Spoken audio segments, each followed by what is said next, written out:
నమస్కారం అమ్మా. ఏంటమ్మా ఎట్టున్నావు?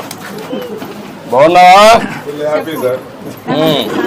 పల్ల పల్ల పల్ల పల్ల బాగున్నావా? సుభాషిణి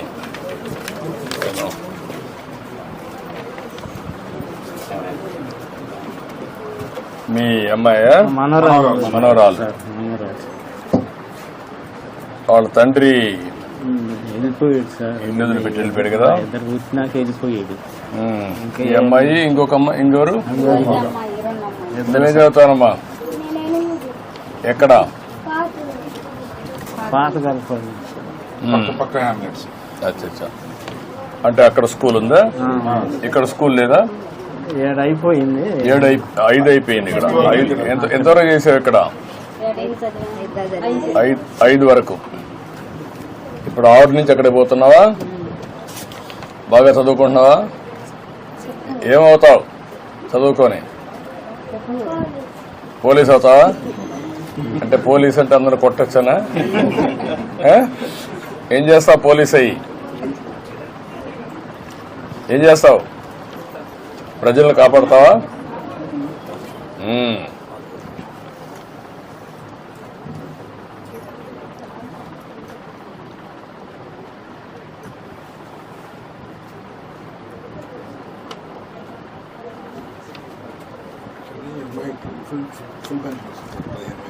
యా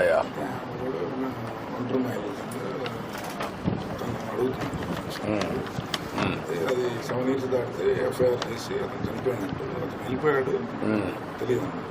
ఎఫ్ఐఆర్ చేశాను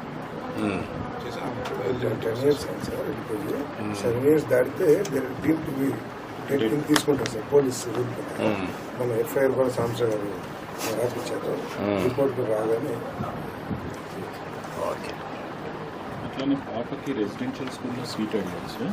పాపకి 8th క్లాస్కి. మనం ఇప్పుడు వచ్చే అకాడమిక్ ఇయర్లో అమ్మాయిని సోషల్ వెల్ఫేర్ గురుకుల పాఠశాల గర్ల్స్ ఉంది బాపట్లలో కస్తూర్బాలో అడ్మిషన్ చేపిస్తాం. రెండు ఇల్లు ఒకటే? ఒకటే సార్. ఏమంటారు? ఒకటే సార్ ఇల్లు. మాది ఇల్లు. ఆ అమ్మాయికి ఇల్లు లేదు సార్. మా కాడ ఉంటుంది. పెయిన్ వెళ్ళిపోయిన కాడ నుంచి మా దగ్గర ఉంటుంది. అంటే నా అమ్మాయి అవుతారు ముందు ఎంతమంది 3,000 పింఛన్ ఇచ్చేవారు సార్. ఇప్పుడు 15,000 వస్తున్నారు. మీ దయ వల్ల ఏదో బాగా బతుకుతున్నాము. ఈ అమ్మాయికి కూడా ఏదన్నా